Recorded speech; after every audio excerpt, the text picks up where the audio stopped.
Смотрел «Колобок»?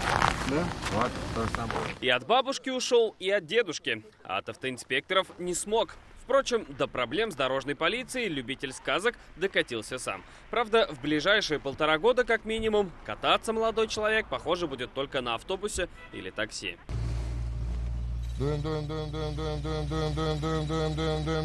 Алкотестер показал, парень пьян. Впрочем, попадались не только выпившие автолюбители, а еще и те, у кого имелись признаки наркотического опьянения. Задержание на улице Герцена. При виде камер мужчина, видимо, решил принять обет молчания. За что задержали вас? Проезжали здесь мимо, что ли?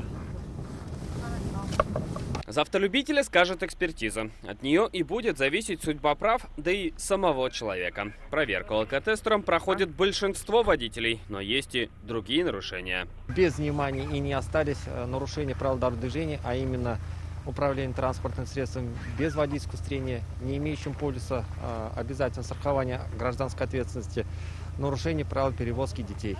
Но главной целью этой ночью были пьяные водители. Некоторых не пугают ни штрафы в 30 тысяч, ни лишение прав, ни даже уголовная ответственность. В прошлом году по вине нетрезвых автолюбителей погибли более 50 человек.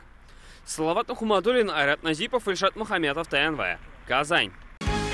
Закажи рекламу на ТНВ. Телефон в Казани 5 705 100.